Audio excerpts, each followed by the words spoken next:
2002년 월드컵 이후 우리나라가 국제 경기라든가 나갈 때 항상 사용하는 슬로건이 있습니다. 그건 무엇입니까? 우리가 잘 아는 것처럼 꿈은 뭐단다? 이루어진다. 대단했어요. 벌써 20년의 세월이 흘렀습니다. 정말 그때 온 국민들이 축구 경기를 별로 좋아하지 않는 사람들도 하여간 밤낮을 가릴 것 없이 4강에 올라가는 그런 과정을 생생하게 지켜보면서 진짜 축구가 변방인 줄 알았는데 4강까지 올라가니까 더불어서 내 인생도 되겠구나, 우리나라도 되겠구나, 우리 교회도 되겠구나, 우리 자식들도 되겠구나, 이제 더불어서 이렇게 이 감염이 일어나. 여러분, 거룩한 감염이 일어나기를 축복합니다. 꿈에 감염이 일어난 거야. 대단한 그런 시절을 우리가 보내는데 벌써 20년 됐네요.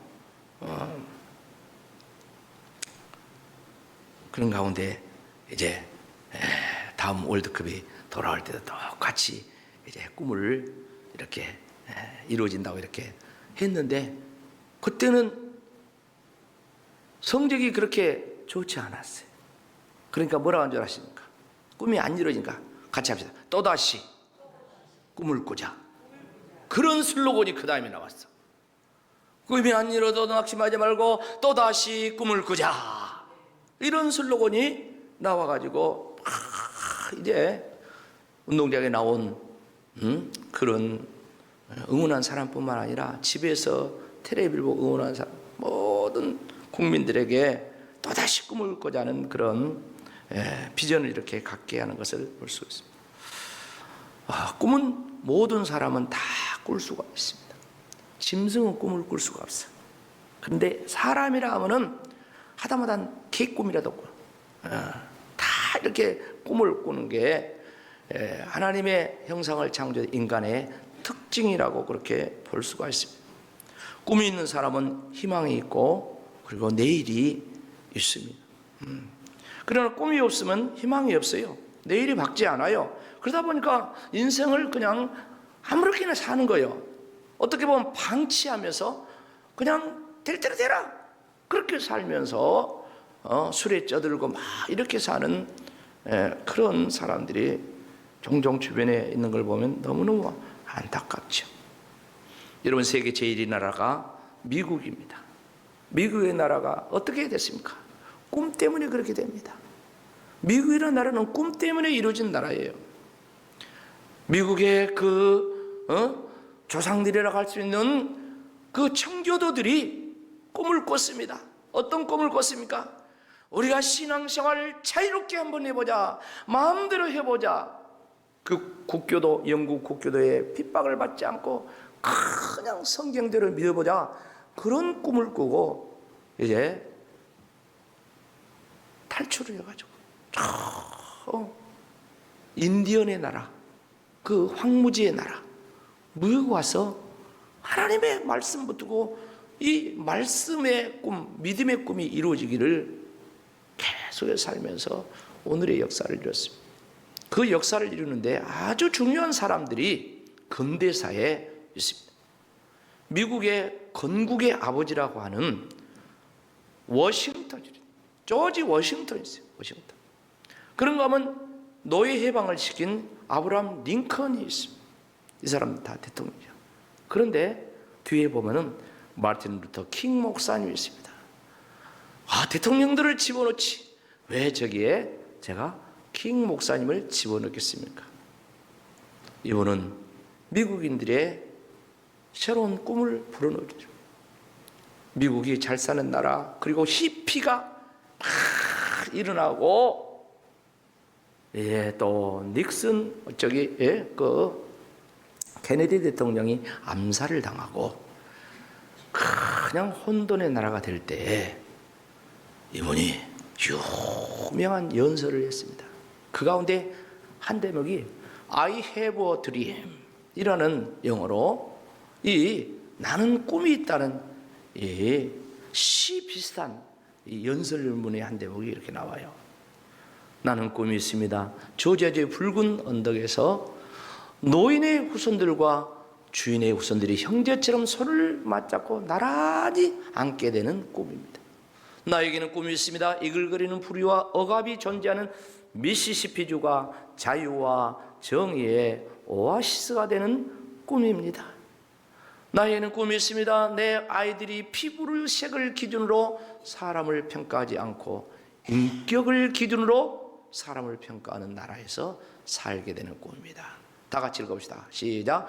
나에겐 꿈이 있습니다. 골짜기마다 도두어지고 산마다 작은 산마다 낮아지며 고르지 않는 것이 평탄하게 되며 험한 것이 평지가 되며 주님의 영광이 나타나고 모든 육체가 그것을 함께 보게 될 날이 있을 것이라는 꿈이 있습니다. 시 비슷한 그런 일은 연설문이네요. 어느 때 연설했습니까? 노예 해방을 시킨 링컨 대통령의 100주년 될 때, 100주년 기념일에 링컨 기념관에서 1963년 8월 23일이에요. 워싱턴 평화행진 연설문이라고 해요. 워싱턴 평화행진 그 평화행진에 앞서서 마틴 루터 킹 목사님, 흑인이잖아요. 무저항 인권운동을 했던 유명한 이분이 이제 1968년 암살당할 때까지 계속해서 이제 선한 목적의 꿈을 꾸고 포기하지 않고 미국의 개혁을 변화를 시도한 사람이에요. 이 마틴 루터 킹 목사님의 연설문 내용에 또 우리가 귀담아 들어야 될, 봐야 될 그런 내용이 더 있어요. 꿈이 있는 사람은 행복한 사람이요 소망이 있는 사람입니다. 하나님을 바라보는 사람은 꿈이 있습니다. 아무리 어렵고 힘들어도 꿈을 가진 사람은 담대합니다.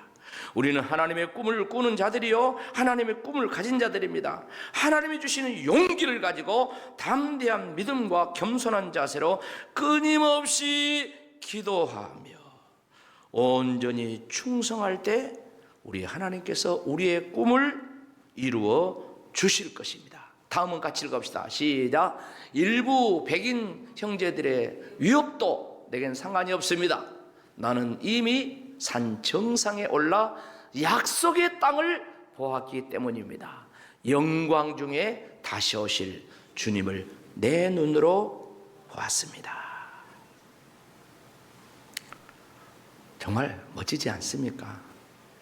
흑인이 노예 해방이 100년이 됐지만 여전히 홀대받는 그런 민주주의의 꽃을 피우는 나라라는 미국에서 이런 유명한 연설을 합니다. 그리고 얼마 안 지나서 우리가 잘 아는 것처럼 흑인 계열의 오바마 대통령이 2번이나 미국의 대통령으로서 이렇게 집권을 하는 이런 미국의 역사에 아름다운 꿈의 성취 역사가 이루어집니다. 사랑하는 성도 여러분, 오늘 본문의 말씀 우리가 잘 아는 말씀입니다. 요셉의 꿈이 2개가 나옵니다. 언제 꾸었습니까? 17살에 2번의 꿈을 꿉니다. 첫째는 뭡니까? 형제들의 곡식단이 자기 곡식단에게 절을 하는 꿈입니다. 둘째 꿈은 뭡니까? 해와 달 그리고 11별이 자기에게 요셉에게 절하는 꿈입니다. 요셉은 이 꿈을 꾸고 형제들에게 더욱 미움을 받았다고 했어요. 그러니까 요셉이 아버지 야곱의 사랑을 독차지해서 미움을 받았는데 이 꿈 때문에 더욱 미움을 받았다고 그랬어요. 형들만이 아니라 아버지와 어머니까지 자기에게 절을 해야 된다는 이런 꿈으로 인하여서 심한 꾸중을 받고 미움을 받고 그로 인하여서 이제 요셉은 그 꿈 때문에 형제들의 손에 의해서 애굽의 노예로 팔려갑니다. 17살에 노예로 팔려갔습니다.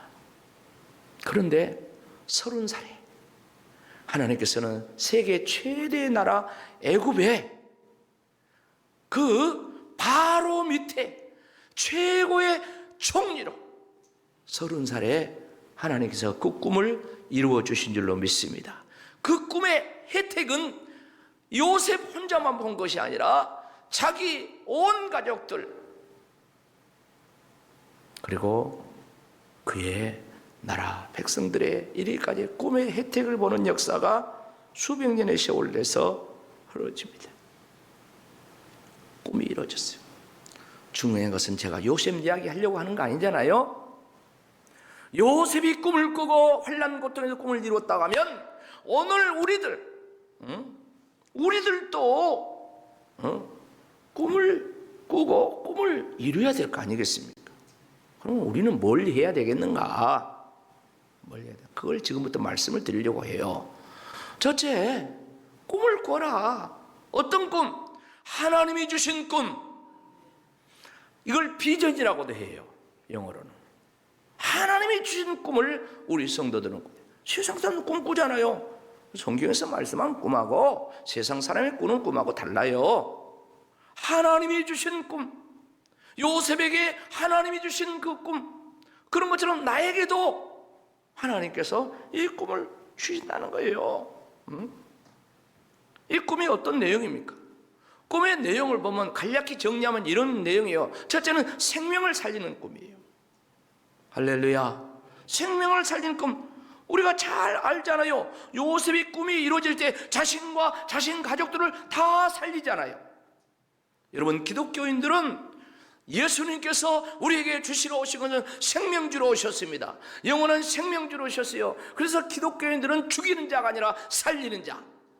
여러분, 어떤 일에서도 남은 인생을 남을 정죄하고 죽이는 인생이 아니라 살리는 자 되기를 주의 이름으로 축복합니다. 살리는 자, 생명의 꿈, 생명을 살리는 자. 그런가 하면 두 번째는 요즘 용어로 정리하면 선교의 꿈이에요. 제가 선교학을 전공한 사람 아닙니까? 요셉의 일생을 연구해 보면은 선교의 꿈을 꾸고, 선교의 꿈. 선교라는 거 우리 잘 알잖아요. 나 이외의 사람, 다른 나라 사람들을 향하여 복음을 전하고 예수 사랑을 전하고, 마치 저 미국의 선교사들이, 호주의 선교사들이, 저 카나다의 선교사들이, 영국의 선교사들이 우리나라에 와서 선교함으로 이 흑암의 나라가 여명이 밝은 나라, 오늘 이렇게 세계 10대 강국에 들어가는 그런 나라가 되신 선교 때문이에요. 선교. 요셉이 그 선교의 꿈을 이루면서 하잖아요. 애굽에 흉년이 들 때 그 요셉의 창고에서 곡식을 꺼내가지고 많은 애굽 사람들을 살렸잖아요. 그게 선교야.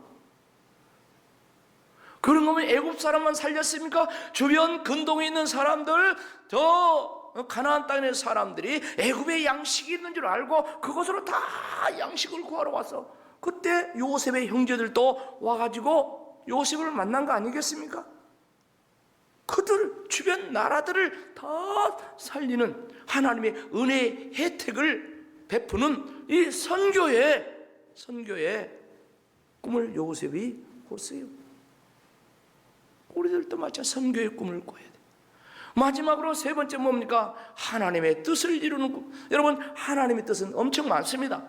그런데 요셉을 통하여서 하나님의 뜻을 이루는 중요한 내용이 있습니다. 그건 무엇입니까? 하나님의 샘플 나라, 모델 나라, 선민 나라, 이스라엘이란 그 나라를 이루는 뜻을 요셉을 통해서 이루는 거예요.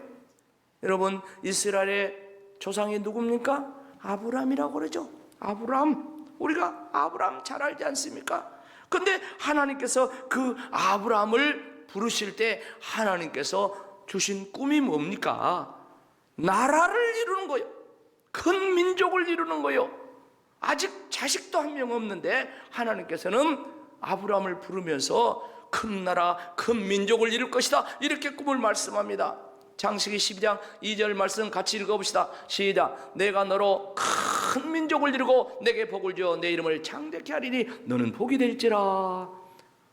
아브라함은 75살인데 아직 자식이 없어. 그런데 하나님께서 큰 민족을 이루겠다는 이런 꿈을 줍니다. 자, 하나님의 말씀은, 하나님의 계시는 점진적으로 발전하거든요. 그 다음에 하나님께서 아브라함에게 꿈을 줍니다. 꿈을 꿀 때 꿈을 줍니다. 창세기 15장 13절로 14절 말씀 보면요, 아브라함이 하나님께 제사를 드리고 잠을 잠깐 자는데 그때 꿈을 꿔요. 같이 읽어봅시다. 시작. 여호와께서 아브라함에게 이르시되 너는 반드시 일어나 네 자손이 이방에서 객이 되어 그들을 섬기겠고 그들은 400년 동안 내 자손을 괴롭히리니. 14절. 그들이 섬기는 나라를 네가 징벌할지며 그 후에 내 자손이 큰 재물을 이끌고 나오리라. 아멘. 자, 이 말씀, 두 번째 주신 이 말씀은 구체적으로 어디서 큰 민족이 이루어지고 나라가 나올 것인가 말하는데 이방이래, 이방. 그런데 요셉을 통하여서 저 애굽에서 이 역사가 이루는 거예요. 애굽에서 430년 동안 이스라엘 민족이 요셉으로부터 시작해가지고 살게 된데, 모세를 통해서 출애굽할 때, 해방시킬 때 약 200만 명에서 300만 명이 되는 당시에, 지금 인구도 그런 나라들이 있어요. 그런데 그 엄청난 큰 민족을 이루고 애굽 사람들이 핍박하고 그들을 죽이려고 하고, 그야말로 모세가 태어날 때는 산의 아이들은 전부 다 강물에 다 죽여서 씨를 말리자 했는데, 하나님이 역사하니까, 할렐루야, 하나님이 역사하니까 그 강팍한 애굽 사람들이 애굽에서 나올 때 바리바리 싸주잖아요. 은금 보화 폐물을 바리바리 큰 재물을 갖고 나오리라고 말씀한 대로 출애굽할 때 이스라엘 백성들이 애굽 주인들에게 은금 보화 폐물을 전부 다 가지고 나오는 거예요. 빼앗아 갖고 온 것이 아니요, 그들이 가지고 와라, 이렇게. 여러분, 하나님의 역사는 이렇게 신묘막측한 역사인 줄로 믿으시기 바랍니다. 하나님이 작동하시면, 하나님이 역사하시면 그 강팍한 애굽 사람들이 그래 가라 하면서 그냥 은금보화 폐물을 바리바리 싸준다니까요. 사랑하는 성도 여러분, 이제 중요한 것은 우리들이 꿈을 가져야 되지 않겠습니까? 세상 사람들이 가진 그런 꿈이 아니라 하나님이 주신 꿈, 하나님 주신 비전을 가져야 되겠어. 자, 그러려면 우리들이 어떻게 해야 되는가, 그걸 말씀을 간단히 정리해서 보면, 첫째는 기도하는 거예요. 기도하는 거. 기도가 반드시 필요하다. 여러분 보세요. 우리가 믿음의 조상 중에 야곱이라는 사람을 잘 압니다. 야곱이 그렇게 축복을 받으려고 난리법석을 치고 형 에서의 장자권도 팥죽 한 그릇을 뺏어불고 그랬지만 결국 집에서 살 수 없어서 도망쳐 나옵니다. 도망쳐서 외삼촌 라반의 집을 가는데 중간 광야에서 해가 져서 거기서 노숙을 합니다. 노숙을 하는데 야곱이가 그 밤에 정말 하나님 앞에 기도하면서 그냥 지쳐가지고 쓰러져 잠을 자는데 그 밤에 꿈을 꿉니다. 할렐루야. 이 꿈은 하나님이 주신 꿈인 줄로 믿습니다. 창세기 28장 12절 말씀을 보세요. 뭐라고 이야기합니까? 꿈에 본즉 사닥다리가 땅 위에 서 있는데 그 꼭대기가 하늘에 닿았고, 또 본즉 하나님의 사자들 그 위에 오르락내리락 하고, 일명 사닥다리의 꿈을 꿉니다. 야곱은요, 이 하나님 주신 꿈을 붙들고 20년 동안 외삼촌 라반의 집에서 종사를 합니다. 종사를 해도 하나님 주신 꿈을 붙들고 종사를 해가지고 결국 우리가 잘한 것처럼 외삼촌 라반보다도 더 거부가 되어버려요. 여러분, 우리가 기도할 때 하나님께서 이런 꿈을 주신 줄로 믿습니다. 그래서 우리 성도들은 기도해야 돼요. 이 가을에 이제 기도해야 돼요. 기도해요. 여름에 우리가 예배 생활도 기도 생활도 덥고 그러다 보니까 등한히 했지 않습니까? 이제 추스려야 돼. 기도해야 돼. 그런가 하면 두 번째, 이런 엄청난 꿈을 꾸기 위해서는 하나님의 말씀을 들어야 돼. 말씀을. 하나님의 말씀 속에 길이 있습니다. 하나님의 말씀 속에 비전이 있습니다. 하나님 말씀 속에 꿈이 있습니다. 하나님 말씀을 들을 때 우리에게 믿음을 준다 했어요. 로마서 10장 17절 말씀 보세요. 그러므로 믿음은 들음에서 나며 들음은 그리스도의 말씀으로 말미암아. 믿음이 생겨야 될 거 아닙니까? 불확실한 내 인생에 믿음이 생겨야 될 거 아닙니까? 그런데 그 믿음은 하나님 말씀 들을 때 믿음이 생긴 줄로 믿습니다. 아까 우리가 아브라함에 대한 이야기를 했습니다. 그런데 아브라함이 이제 창세기 12장 4절 말씀 보면 뭐라고 합니까? 아브라함이 하나님의 말씀 듣고 말씀을 따라갔다고 했어요. 그래서 가나안 땅에 들어가고 가나안의 주인공이 되는 거예요. 설교 듣는 시간이 얼마나 중요한지 몰라요. 하나님 말씀 받을 때 은혜 받으면서 내 인생에 꿈이 생긴 줄로 믿습니다. 비전이 생기는 거예요. 그 다음에 세 번째, 우리는 경배해야 돼. 예배가 그렇게 중요해요. 예배 속에는 기도도 들어있고 말씀도 들어있잖아요. 예배가 얼마나 중요한지 몰라요. 예배 시간은 하나님 만나는 시간인 줄로 믿습니다. 하나님 보이지 않지만 이 시간에 하나님 만나는 시간이에요. 하나님 말씀을 듣는 거예요. 하나님의 손이 내 손을 잡아주는 시간이에요. 하나님이 내 무릎을 일으켜주는 거예요. 절망좌절할 때 하나님께서 우리에게 은혜 주시고 나를 일으켜주는 거예요. 예배 시간에 복을 받는 시간이에요. 신령한 복을 받는 시간입니다. 아브라함은 가는 곳곳마다 하나님께 예배하면서 제단 쌓으면서 그 인생이 점점 난방으로 열려갔다 그렇게 말씀하고 있어요. 창세기 12장 7절로 9절 말씀 보면 그러세요. 여호와께 그가 그곳에서 제단 하나님께서 나타나신 하나님께서 이제 아브라함이 가나안 땅에 가니까 나타나는데 거기서 제단을 쌓았다고 했어요. 8절도 보세요. 계속 보면 여호와께 뭐라고? 제단을 쌓고 9절은 다 같이 읽겠습니다. 9절 시작. 점점 남방으로 제단 쌓고 예배하고 했더니 점점 남방으로 이렇게 넓혀졌다. 그런데요, 아브라함이 남방으로 갔던 그 모든 길이 나중에 이스라엘 민족의 땅이 된 줄로 믿습니다.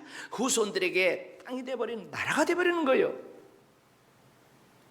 제단 쌓을 때, 예배할 때 하나님께서 복을 주시는 거예요. 여러분, 이제로부터 앞으로 돌아가실 때까지, 천국할 때까지 예배에 목숨 걸기를 축복합니다. 어떤 일에서 예배에 집중해야 돼. 예배. 여러분들 오늘 일부 예배 이른 아침 나온 것도 내가 예배 드려야 되겠다 하고 나온 거 아니겠습니까? 잠언 29장 18절의 말씀 보면은 솔로몬은 자기 아들을 향하여서 이렇게 이야기해요. 다 같이 읽어봅시다. 시작. 묵시가 없으면 백성이 방자에 행하거냐 율법을 지킨 자는 복이 있다. 이런 말을 하죠. 꿈이 없으면 망한다는 말이 있죠. 이 말씀을 그렇게 해석을 할 수도 있어요. 그래서 어렸을 때부터 꿈이 있으면 그 꿈을 붙들고 기도하면서 나아가지만 꿈이 없으면, 비전이 없으면 방자히 행한다는 거예요. 아무렇게 살아본다는 거예요. 그러면 아이들만 이야기하면 좋겠습니까? 늙은 어른들에게도 꿈에 대한 이야기를 합니다. 요엘서 2장 28절 말씀 다 같이 합시다. 시작. 그 후에 내가 내 영을 만민에게 부어주리니 너희 자녀들이 장래 일을 말할 것이며 너희 늙은이들은 꿈을 꾸며 너희 젊은이들은 이상을 볼 것이다. 저기 보면 늙은이도 못한다 했어요. 꿈을 꾼대. 하나님의 성령이 임한 때가 그때예요. 하나님의 성령이 오시면요, 남녀노소 할 것 없이 하나님이 꿈을 주시고 비전을 주시고 마지막 내 죽음을 앞둬도 천국의 꿈을 꾸는 거예요. 그리고 마지막 유언을 자식들에게 내가 세상을 떠나지만 너희들 다 믿음 갖고 천국에서 다시 만나자. 이런 꿈을 꾸고 그렇게 유언을 하는 거예요. 멋지지 않습니까? 사랑하는 성도 여러분, 꿈을 꾸시기를 축복합니다. 믿음의 꿈을 꾸세요. 그리고 그 꿈이 이루어지기를 기도하세요. 하나님께서 반드시 그 꿈을 이루어 주실 줄로 믿습니다. 내 인생이 하나님 주신 꿈과 비전의 간증으로 이후에 더 정말 계속해서 많이 이루어지기를 주의 이름으로 축복합니다. 아멘.